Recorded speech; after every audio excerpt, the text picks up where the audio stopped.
الحمد لله وحده والصلاة والسلام على من لا نبي بعده أما بعد. عن عائشة رضي الله عنها قالت قال رسول الله صلى الله عليه وسلم أحب الأعمال إلى الله أدومها وإن قل. رواه البخاري ومسلم.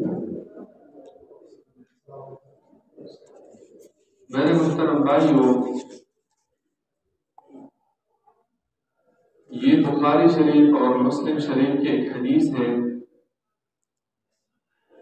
اس حدیث کا ٹاپک اور موضوع جو ہے نا، وہ اس بارے میں ہے کہ اللہ کے ہاں محبوب ترین عمل کیا ہے.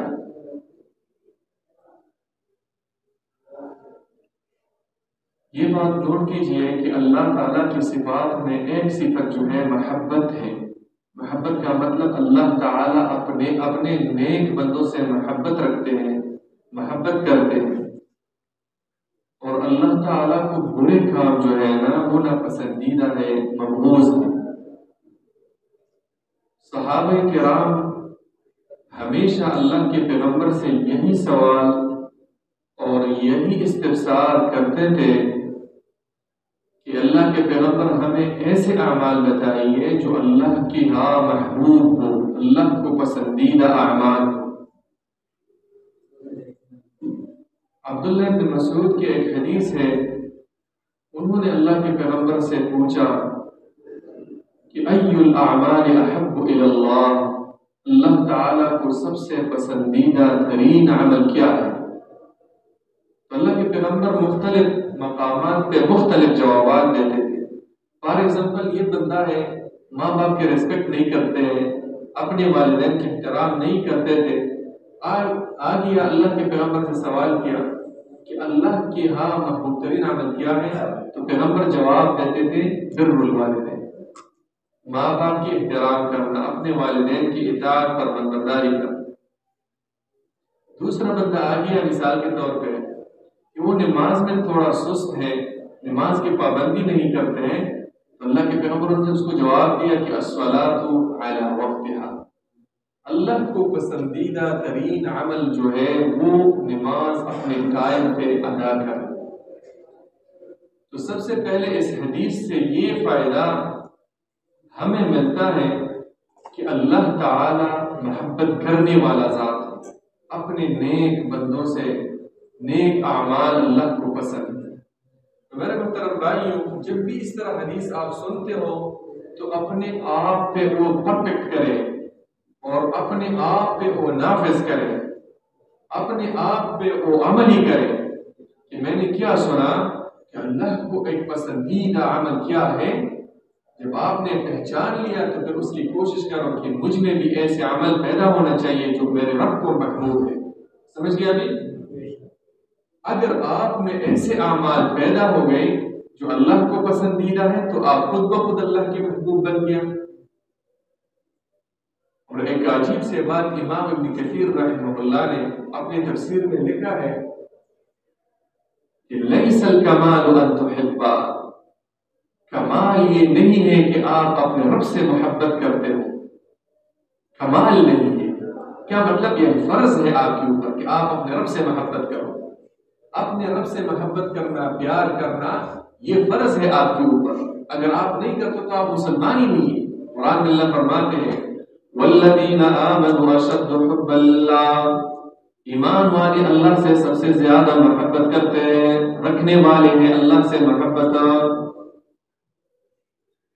اللہ سے محبت کرنا یہ ہماری فریضہ ہے، کمال نہیں.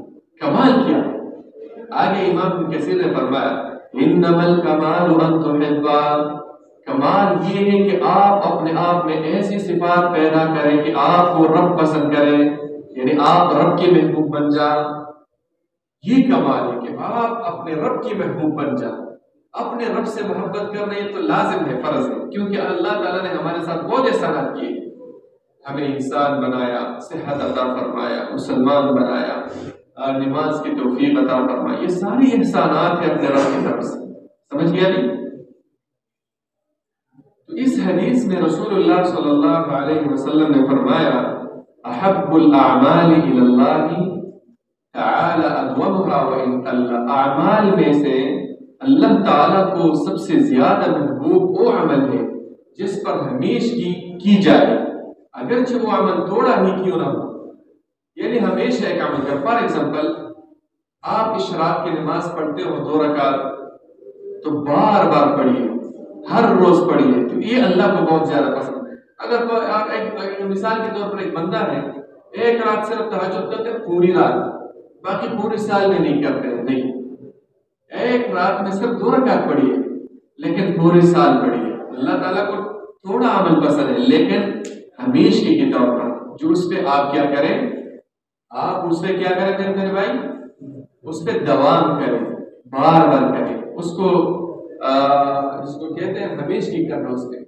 تو اس حدیث کا خلاصہ یہی ہوا کہ نیک اعمال میں جو ہے نا دوام داری، ہمیشہ کی، بار بار کرنا چاہیے۔ اس طرح نہیں کہ بس 5-6 دن نیک اعمال کر کے باقی ہے یار چھوڑو بس اس میں مزہ نہیں، بار بار کرنا۔ سمجھ گیا ابھی؟ تو اس حدیث سے ہمیں کچھ فوائد ملتے ہیں۔ سب سے پہلی فائدہ یہ ہے کہ بعض اعمال اللہ تعالیٰ کو بعض سے بہت بہتر ہے۔ مثال کے طور پہ ایک بندہ ہے صرف سال میں 2 دن تہجد پڑھتا ہے، دوسرا بندہ ہے ہر رات کو جو ہے نا نماز تہجد پڑھتے، کون سا بہتر ہے؟ جو ہر رات۔ اس سے پتہ چل گیا کہ بعض اعمال فضیلت والے ہیں بعض سے۔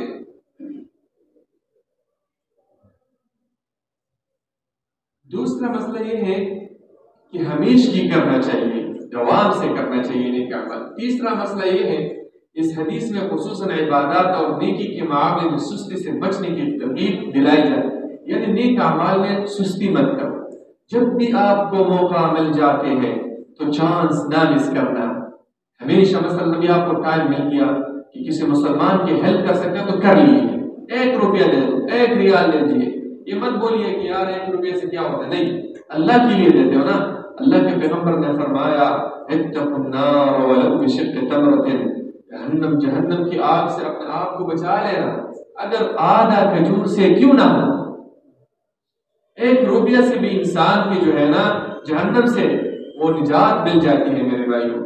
تو ہر جگہ پہ اگر آپ کو ایک نیک اعمال کا چانس مل جاتے ہیں تو کرنا چاہیے۔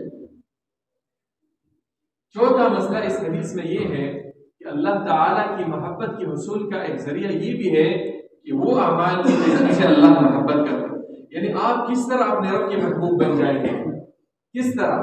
اس کا طریقہ یہ ہے کہ ایسے اعمال کرو جو اللہ تعالیٰ کو پسند ہے، اور اللہ تعالیٰ کو سب سے زیادہ پسند اعمال جو ہے نا وہ فرائض ہے۔ کیا ہے؟ فرائض جانتے ہیں نا، فرضی اعمال، جیسے فرضی نماز، فرضی روزہ، فرضی زکوٰۃ، ماں باپ کے احترام کرنا، یہ فرضی اعمال اللہ کو پسند ہے۔ اس کے بعد وَلَا يَزَالُ الْعَبْدُ يَتَقَرَّبُ إِلَيَّ بِالنَّوَافِلِ حَتَّى أُحِبَّهُ، یہ بندہ میرے طرف نزدیک آگے نوافل نفلی اعمال کرتے کرتے حتیٰ احبہ، پھر اللہ تعالیٰ کے محبوب بن جائیں گے۔ سب سے بہترین اعمال فرائض ہے، اس کے بعد نفلی اعمال ہے۔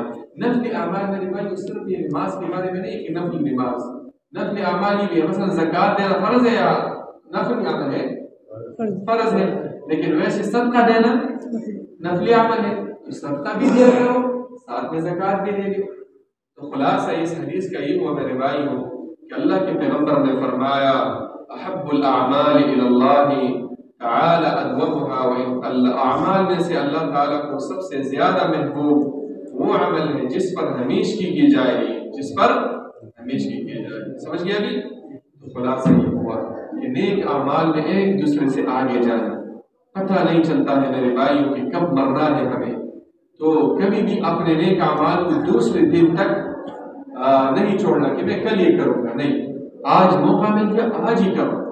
نماز باجماعت کی پابندی، ماں باپ کے احترام، قرآن کی تلاوت، ذکر و اذکار کرنا، دعا کرنا، ہمسایہ کے ساتھ اچھے اخلاق نبھانا، اور دوسرے مسلمانوں کے ساتھ ہیلپ کرنا، امداد کرنا، سارے نیک اعمال ہیں، جتنے آپ سے ہو سکتے ہیں تو کر لیجیے۔ سمجھ گئے ہیں؟ بس خلاصہ یہ ہو گیا میرے بھائیوں، اعمال میں ایک دوسرے سے آگے لے کے جانا، نیک اعمال میں نماز ہو، روزہ ہو، ایسے اچھے مجالس کو اس میں شرکت کرنا، علماء کے مجالس میں، تو اس کو کہتے ہیں نیک اعمال میں پابندی کرنا۔ سمجھ گیا ابھی یہ حدیث کا مفہوم تو سمجھ گیا نا؟ تو اللہ تعالیٰ سے دعا ہے کہ ہمیں اس حدیث پہ عمل کرنے کی توفیق عطا فرمائے۔ وصلی اللہ وسلم علی نبینا محمد وعلی آلہ وصحبہ اجمعین۔